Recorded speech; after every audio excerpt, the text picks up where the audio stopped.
Now, do you kids know what desalination is? Well, today we take a look at exactly that. What is desalination? How does it work? And we're also going to take a look at the desalination plants that are found in South Africa as well.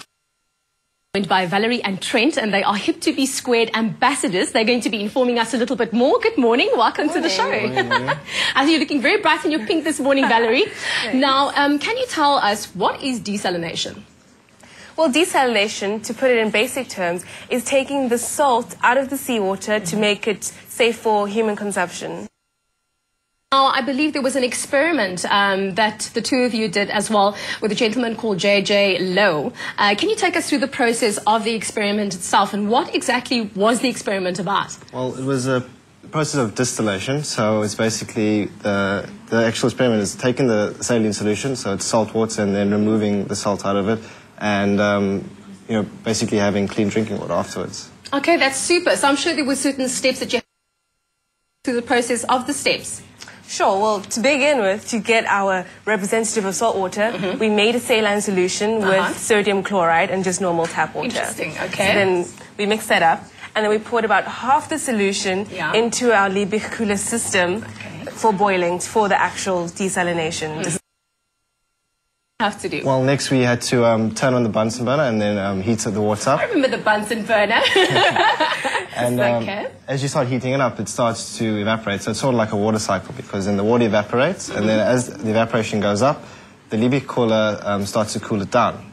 Yeah, because we put water around it. Yeah. So then as that's happening, all the little water droplets that evaporated are condensing. Okay. And then that is how the basic distillation works. And then as that happens, the condensed water molecules come out, and that's how we get our fresh water. And that water no longer has any salt. So, okay, wow. Sounds like you guys are quite the budding scientists, I have to say. Now, desalination is apparently not the answer, which is what some people say. Why is that? Well, there are many reasons why, but basically the basic socio-economic factors are that waste disposal is a very big problem, damage to the environment, and then the amount of energy used to actually desalinate the water is way too much, and it would cost, on average, if we use a 1,000 kilowatt kettle for a normal average family, it would take about 2,700 Rand per month for energy consumption. The problem is that people would ask, like, what is the waste disposal? But the brine is what's left over afterwards. So the water that's been taken out, obviously some is still left over with the majority of the salt. And if people were, using the process of distillation, that would have to be, taken away somehow, and that would cause major problems in the ocean. So you're talking about distillation and all of that.